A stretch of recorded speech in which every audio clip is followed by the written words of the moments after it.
वलक़द अंज़लना इलैका आयातिन बय्यिनात।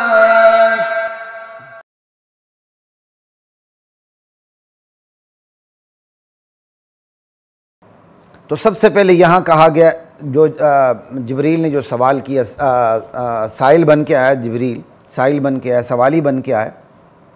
तो पहले उन्होंने इस्लाम के मुतालिक सवाल किया, इस्लाम किसे कहता है?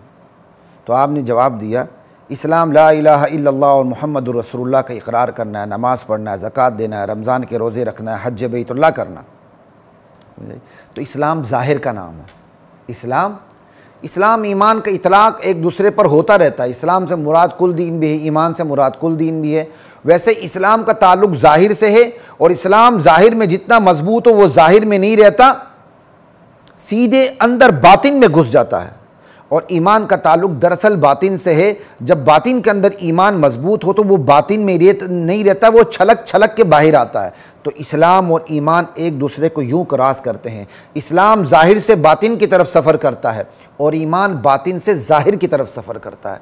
ये इतनी मुख्तसर सी तशरीह आप याद रख लीजिएगा, ठीक है ना। वरना इस्लाम और ईमान के इतलाक़ मुख्तलिफ भी हो सकते हैं, ऐसी कोई बड़ी बात नहीं है। लेकिन यहाँ चूँकि अलग अलग इस्लाम और ईमान के मुतालिक अलग सवाल किए गए हैं, इसलिए इस्लाम का जो सवाल हुआ उसमें जो आपने जवाब दिया उसका ताल्लुक़ देखें ज़ाहिर से है कि ला इलाहा इल्लल्लाह और मुहम्मदुर रसूलुल्लाह की गवाही देना, नमाज़ पढ़ना, ज़कात देना, हज बैतुल्लाह करना ज़ाहिर है। और जब ईमान के मुतालिक सवाल हुआ तो उसको जो जवाब दिया गया उसका ताल्लुक़ बातिन से है। क्या? अल्लाह पे यकीन रखना, मलाइका के वजूद पे यकीन रखना, किताबों पे यकीन रखना, रसूलों को सच्चा जानना, यौम आखिरत पे यकीन जानना, तकदीर, यौम आखिरत पर यकीन रखना, तकदीर पर ईमान लाना, ये सब ताल्लुक़ अंदर बातिन से है। तो बस इस्लाम ज़ाहिर में मजबूत हो वो बातिन में घुसता है, और ईमान बातिन में मजबूत हो तो वो ज़ाहिर की तरफ ट्रेवल करने लगता है। ठीक है जी, इतनी बात काफ़ी है। आगे सवाल हुआ कि एहसान किसे कहते हैं? तो आपने फरमाया एहसान ये है कि तुम, एहसान का पहला दर्जा ये है, सबसे आला दर्जा ये है कि तुम इबादत यूँ करो कि गोया तुम खुद अल्लाह को देख रहे हो। अगर ये कैफ़ियत पैदा ना हो सके तो कम से कम इतनी कैफ़ियत पैदा होनी चाहिए कि तुम्हें ये अच्छी तरह ये कैफ़ियत तुम्हारे अंदर जन्म ले कि अल्लाह तुम्हें देख रहा है। फ़इन्नहु यराक। तो एहसान को समझ लीजिएगा, एहसान और इबादत दोनों को समझ लीजिएगा। एहसान हुस्न से है। हुस्न हमारे उर्दू ज़ुबान में भी इस्तेमाल होता है, हसीन, ठीक है ना, हसूना, हसीन होना। तो एहसान बाब इफ़ाल पे चला गया, हसीन करना, हसीन बनाना, उम्दा बनाना। तो एहसान क्या है? कि किसी चीज़ को इंतहाई हसीन और उम्दा बनाना। तो जब आपसे सवाल किया एहसान क्या है, तो आपने फरमाया कि अल्लाह की इबादत यूँ करना, यानी उसको उस हुस्न के उस मकाम पर ले जाना कि तुम खुद अल्लाह को देख रहे हो। अगर ये कैफ़ियत पैदा ना हो सके तो उस मकाम से ज़रा दूसरे मर्तबे पर आ जाओ कि ये कैफ़ियत जन्म ले कि अल्लाह तुम्हें देख रहा है। ये हुस्न का दूसरा मकाम है, यानी अपनी इबादत को इस आला मकाम पे ले जाना। एक तो एहसान की मुख्तसर तफसीर ये हो गई। अब इबादत, हमने इबादत से क्या समझ लिया? नमाज, रोज़ा, हज, ज़कात।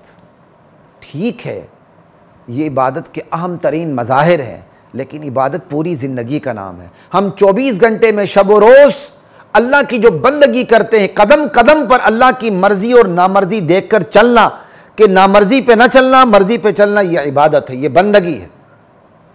अब इस इबादत के इस वसी मफ़हूम को जब आप लेंगे तो एहसान भी सही तौर पे समझ आता है और इबादत का मफ़हूम भी सही तौर पर समझ आता है। तो क्या मतलब?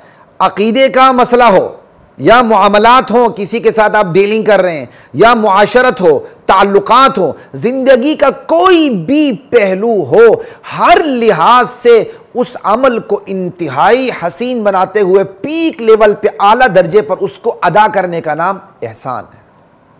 ये बात याद रखें, यह है एहसान। हमने इबादत का एक बड़ा महदूद सा मतलब ले लिया अपनी तरफ से, फिर एहसान को भी सिर्फ तसव्वुफ वगैरह में बंद कर दिया, श्रिंक करके रख दिया, उसका मफ़हूम ही हमने यानी बड़ा महदूद कर दिया। नहीं, एहसान का मफ़हूम भी बहुत वसी है, इबादत का मफहूम भी बहुत वसी है। अक़ीदे का मसला हो, अक़ीदे में भी आप उस पीक लेवल पे चला जाएं कि आप अक़ीदे का सौदा ना करें, किसी से मामलात हों, मुआशरत हो, ताल्लुकात हों, हत्ता कि किसी को क़िसास में कत्ल करना हो तो वहाँ भी ये हुक्म है कि उसे अच्छी तरह कत्ल करो। क्या मतलब? उसे ईज़ाएँ दे दे के ना मारो। मकसद तो क़िसास से जान के बदले जान लेना है, बस जान के बदले जान ले ली जाए, लेकिन उसे अज़ियतें देकर मारा ना जाए। यहां भी एहसान है कि अज़ियतें देकर नहीं मारना, तरीके से उसे तलवार से सर कलम कर दिया जाए। और आज की मुहज़्ज़ब दुनिया के अंदर जहां जहां फांसी होती है वहां उसे अज़ियतें देकर मारा जाता है। क़िसास में फांसी नहीं है, वो तो ताज़ीब में अंदर क्या कहते हैं फांसी आ सकती है। क़िसास के अंदर तो बस तलवार एक चलती है, ख़त्म, और यहाँ अज़ियतें देकर मारा जाता है। ला इलाहा इल्लल्लाह। एक तो ये एहसान का मफ़हूम भी सामने आ गया।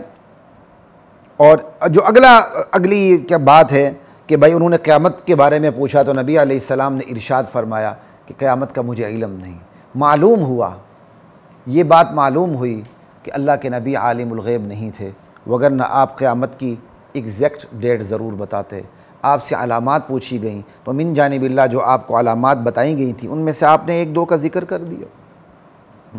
एक ये है कि बेटी अपनी माँ को नौकरानी बना लेगी, दूसरी ये कि नंगे पाँव नंगे बदन वाले फ़कीर लोग चरवाहे ऊंची ऊंची इमारत बनाने में मुकाबला करेंगे। आज आप अरबों में देख लें, अरबों के अंदर कैसा मुकाबला होता है कि ऊंची ऊंची इमारत बनाने में वो एक दूसरे के दौड़ में लगे हुए हैं।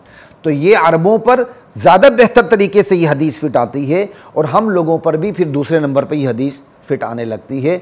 हस्ब दर्जा बंदी के एतबार से आप ये देखें ये हदीस फिट आ रही है। अल्लामा तीबी ने बड़ी अच्छी बात कही है कि दरअसल ये हदीस की जो जुमले हैं ना, ये इनकलाब का मफहूम अदा करते हैं कि बात उलट जाएगी। क्या मतलब कि बेटी जो होती है वो फर्मा बरदार होती है, माँ हुक्म चलाती है, मामलात उलट जाएंगे कि माँ नौकरानी के दर्जे में आ जाएगी, बीवी मालकन के दर्जे में आ जाएगी। और जो लोग जलील किस्म के होंगे, समझ आई, शुरफा का लिबास तक उनके ऊपर नहीं होगा, वो ऊंची ऊंची इमारत बनाने में मुकाबला करेंगे। वो मुआशरे के अमीर तरीन अफराद और मुअज़्ज़ज़ तरीन अफराद होंगे। मुअज़्ज़ज़ तरीन अफराद तो वैसे मैं एक वाइडर रेंज में मफहूम को ले जाते हुए कर रहा हूँ, वैसे एक बात कर रहा हूँ, वगरना ऊंची ऊंची इमारत बनाने में मुकाबला करेंगे तो बाइज़्ज़त फिर वही शुमार होंगे ना। आज देखें किस किस्म के लिबास पहनने वाले बाइज़्ज़त शुमार हो रहे हैं। जो अपने बदन को जितना नंगा करते हैं और जितनी नंगी करती हैं वो उतने बाइज़्ज़त शुमार होते हैं, वो उतने फैशन को समझने वाले शुमार होते हैं। ला इलाहा इल्लल्लाह। तो ये हदीस इस हवाले से चंद बातें मैं और आपके सामने ज़िक्र कर दूं कि जिब्रील अमीन आए थे, अल्लाह के नबी ने फरमाई जिब्रील अमीन थे, तुम्हें दीन सिखाने आए थे। इसका मतलब क्या हुआ, सवाल जवाब की नशिस्त में भी दीन को सीखा जाता है। तो ये सवाल जवाब की नशिस्त होनी चाहिए।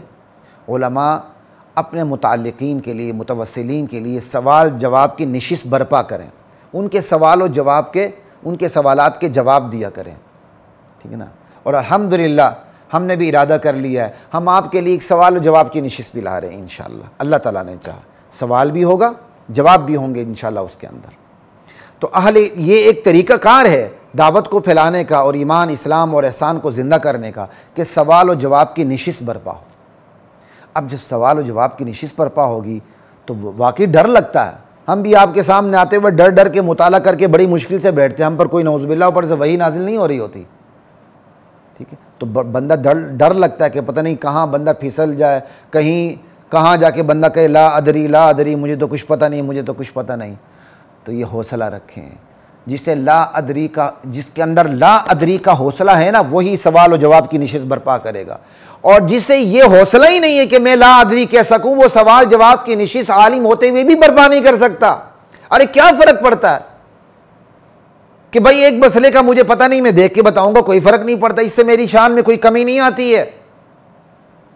इसलिए मैं उलमा से गुजारिश करूंगा सवाल जवाब की नशिस्त बर्पा करें।